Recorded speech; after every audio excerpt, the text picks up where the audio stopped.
Hi, my name is Sarah Merrill. I teach at Snowcrest Junior High in Weber School District in Utah. I teach 8th graders and I teach 9th graders in a junior high setting.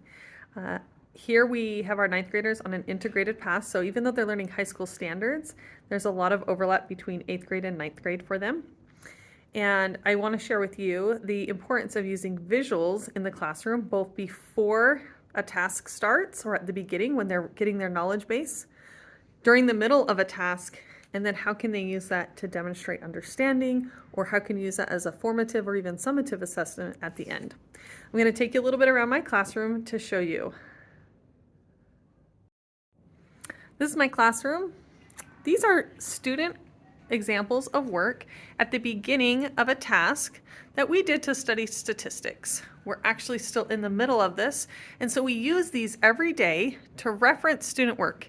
It gives students an amazing opportunity to claim ownership of their own learning. But also, even though I might use my own slides or my own pictures throughout the lesson, I end up taking what students have done across the room, and we'll walk back and forth, we'll do a gallery walk, and we'll be pointing out the things that the students themselves came up with. It gives them validation that they were on the right track or that they're learning as they grow. So we'll talk about a comparison of this graph, and then we'll go over to one over there. It allows me to actually build the entire task out as a result of their learning. And then we demonstrate it, or I hang it up for display out in the hallway. Because we're still using it in the classroom, I've kept most of them up. I might rotate them out because I actually have a lot of students that use this. But, and I want to highlight their individual work at one time. But out of this one demonstration of task, I have representations of bar graphs, of dot plots, of scatter plots. I have representations that talk about mean, median, and mode. When should we use it? I have tables and charts, frequency charts, and just lists of data, and students showing me where they're at with their understanding.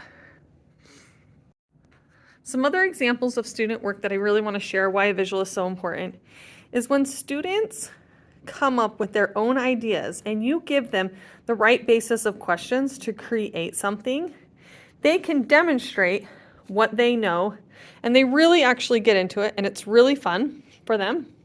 These are some of my favorites here. What we were doing is talking about systems of equations.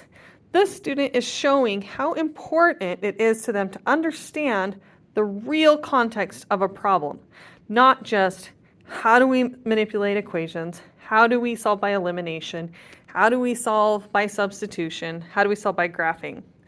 We scaffold it to understand the options, do some mathematical representations, and then students had to have their own mathematical representation of what was going on. I didn't know this at first, how to do it, but I came about it through a series of years of being able to explore it. This is a very similar task than the one I just showed you. What students are doing here is also solving by equations, but the task was different and for a different grade. However, this was given in the middle of the task to assess their understanding. I broke it up into different pieces to make them show me different things. What did they understand about the story we did? Could they give me a graphical model and label it correctly? Could they show me the options? And then could they answer a series of questions? Students actually really love to show their work. Another example that I did, and this was how they turned in what they learned about a task. We made up a task about running a business, and students had to figure out what kinds of things they could do within their budget. We were talking about inequalities. There wasn't just one answer. There's an infinite possibility. What I love about the fact that they had visuals in front of them and they wouldn't have done otherwise is I had students start to graph in 3 dimensions because they ended up using 3 different kinds of fruit. We don't cover 3 dimensions, but by naturally using visuals in the task that we did, they accelerated themselves into a way that opened up a ton of questions and deeper learning for them. Now, not every visual I use in class is refined and perfect and exactly the way you want it, but that's really a great thing about a visual is You get to see where students are at in the beginning and see what background knowledge they're bringing with them. In the middle of the task, you're checking for understanding. Are they getting it? Can they replicate what you want? And can they start to think on their own and go forward with those ideas and then show you, hey, I've got this. I'm enhancing it for myself. The last thing I want to show is what final work looks like when we use it at the end of a task. These are some examples of student work. This is based off of the structure of a task from MidSchoolMath. It doesn't ever have to be from one set curriculum, but the student had 4 specific things to do.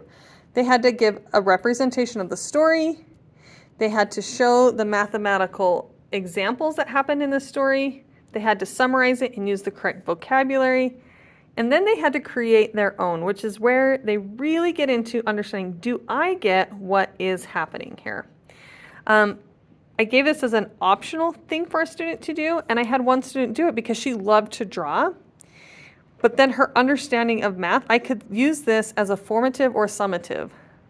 This is a book I had some students write to demonstrate slope and how to graph. So this is like the top of the quality. These are student created drawings. They made a storybook for me. It was nice and formal. It doesn't always have to be this formal, but these were such unique copies that I kept them. But they had to demonstrate understanding through the guidelines of the task. They had to summarize in writing. They drew things about slope. This story was so fabulous. This family had to push a stack of crates and somehow get back up the mountain.